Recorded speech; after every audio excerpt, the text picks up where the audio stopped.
हजार कोटी टंकार महत्वाकांक्षी योजन आपन को साहाय्य करने आम सर्वदा प्रस्तुत। नमस्ते स्वागत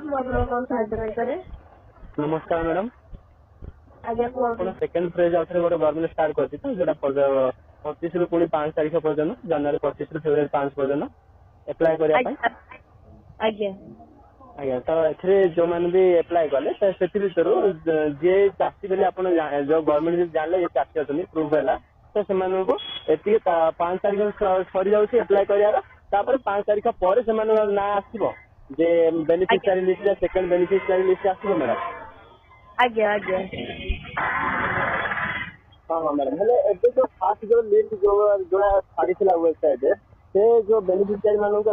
26 तारिख रे अमाउंट मिलबो ना फर्स्ट इंस्टॉलमेंट 5000। आज्ञा आज्ञा ओके मैम मैं गोटे क्वेश्चन थिला जो माने कि एडा तो चासी चयन प्रक्रिया चलछि आउ जो रहले भाग आउ जो रहले जो भूमिहीन कृषक आउ जो रहले जो माने शारीरिक अक्षम से प्रॉब्लम के सॉर्ट आउट हो मैडम से जो कार्यक्रम से स्टार्ट हो किसी इनफॉरमेशन अछि। आज्ञा से जो अच्छी भूमिहीन मान 12,500 भागचाषी मान 10,000 टका दिया किंतु बर्तमान से जो योजना अच्छी से कार्यकारी हबाकू ना कार्यकारी हेले आपन को कहजिबो। ओके मैम हेले मैम जो देखते कालिया योजना बाहर समस्त जानले जे हाँ कालिया योजना समस्त अप्लाई करिया पड़ो तो जाई गाँव रे समस्त अप्लाई करे परिवार 4-5 जन अप्लाई करछन माने किंतु तार जो थीम ला अछि जोडा कि आपन जो जहाँ भी मोटिव अछि सेटा केवल कृषक परिवार रे मुख्य ही दिया जिवो कालिया योजना से पूरी चासी हितला अछि आ जो रहले जो भाग चासी आ जो शारीरिक अक्षम से माने पे एबे जो कार्यक्रम चलछि एबे किसी फैसिलिटी मिलिया नै से माने एमाने सरला परे चाषी मान कम सरला कथा बुझा जो मैंने भी एप्लाय कर देखो 4-5 जन परिवार एप्लाय कर जो फॉर्म कौन हम मैडम किसी फाइन लगे ना ऑटोमेटिक रिजेक्ट हो मैम ऑटोमेटिक रिजेक्ट हो वेरिफिकेशन में हमनकर काटी दे दिबो। ओके मैम तापर जो जो माने कि जो गवर्नमेंट एम्प्लॉयर अछंती गवर्नमेंट एम्प्लॉयर अछंती आ जो माने ना आसी जाय से जो रेड फॉर्म से माने फिलअप करी जदि बाय मिस्टेक से जानी पारे से फॉर्म में से फिलअप करना से किसी कार्यानुष्ठान नियाजिबो ना सेटा भी ऑटोमेटिक कटिबो।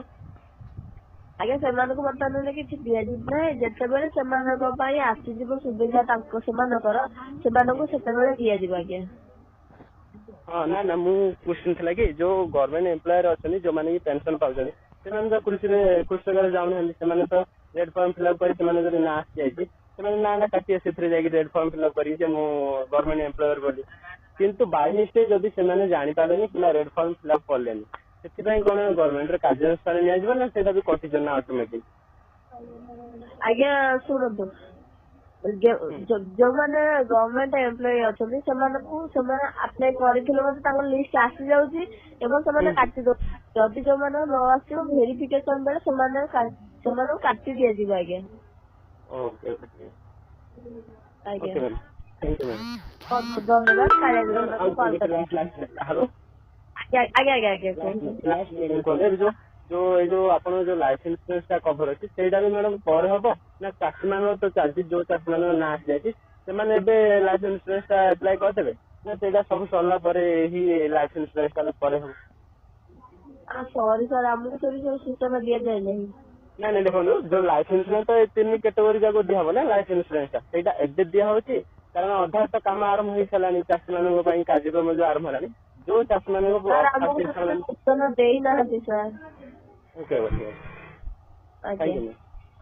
बहुत बहुत धन्यवाद कार्यालय कॉल करते हैं।